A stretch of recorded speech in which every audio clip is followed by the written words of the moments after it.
ces deux paramètres, le paramètre d'un côté de technicité croissante sur tous les domaines et le besoin de fluidité financière, ça mène effectivement très vite à dire qu'il faut monter le niveau, disons, de dimension des organismes, lutter contre l'émiettement qui fait qu'avec chacun chez soi, grosso modo, on peut finir par plus personne ne fait rien parce que plus personne n'a les moyens de faire quelque chose.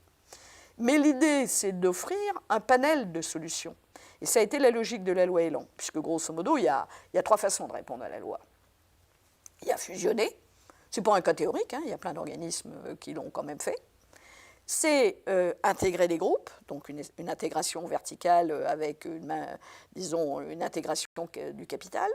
Et puis, et c'est la nouveauté de la loi Elan, une coopération horizontale par la SAC qui permet à entre guillemets, des égaux de se mettre en commun et de se dire qu'ils vont travailler ensemble et ils vont mettre leurs moyens ensemble, ils vont financièrement s'entraider, etc. Ça, c'est fondamentalement ça l'objectif de la loi Elan. Où est-ce qu'on en est aujourd'hui? D'abord, il faut savoir qu'à l'origine, il y avait 607 organismes concernés. Dans ces 607 organismes, il n'y en a que 357 de concernés. Nous avons à ce jour 312 bailleurs qui ont des projets, 134 organismes qui ont des projets qui sont complètement définis, et on a 11 organismes qui ont leurs projets terminés. Nous n'avons donc que 45 bailleurs qui soit ne donnent pas d'informations, soit, malheureusement, c'est probablement plus vraisemblable, ils n'ont pas de projet. On peut dire que ça s'est plutôt pas trop mal passé. Et je pense que ça s'est pas trop mal passé pour une raison simple. C'est que même si ça n'a jamais été dit aussi ouvertement que ça, les diagnostics de base qui étaient il faut qu'on monte l'échelle financière, l'échelle technique, grosso modo, tout le monde était à peu près d'accord.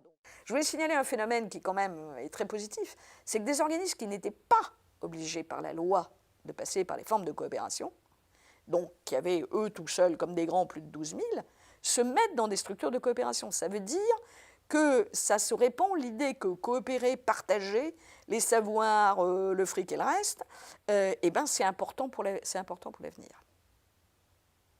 Il y a 3 contraintes sur lesquelles l'État fera très attention quand il analysera les dossiers soumis aux services déconcentrés d'abord, puis nationaux. Premièrement, il faut que ce soit des vrais projets. Donc, le premier élément du dossier, ça va être de démontrer en quoi on va vraiment faire des choses en commun et par rapport à quels objectifs. Le deuxième paramètre sur lequel l'État fera attention, et ça c'est le rôle de l'État, c'est de vérifier que les regroupements ne laissent pas des territoires en déshérence. Parce que l'État, il est responsable de l'égalité républicaine. Le troisième paramètre, et ça c'est un paramètre sur lesquels l'accent a été mis dans notre lettre de mission à Pierre Quercy et à moi, c'est de dire que les projets doivent être viables financièrement. Que ce soit la fusion, que ce soit la SAC, il faut que ça tienne la route. Et je vous dis, je répète, c'est un des points sur lesquels le ministre nous a demandé d'être vigilant, Pierre Quercy. Parce que l'idée n'est pas de faire des 12 000 pour faire du 12 000, y compris du 12 000 qui est incapable de faire quoi que ce soit, parce que c'est nier les objectifs fondamentaux de la loi. Une des recommandations que je peux faire aux organismes, c'est quand vous y voyez un peu clair sur ce que vous allez faire, allez voir votre DTT, allez voir votre DREAL, causez-en avec eux, et après, avec le dialogue, on va progresser. Mais, je rappelle quand même, c'est un projet d'entreprise. Donc c'est quand même l'organisme qui est maître de ses choix.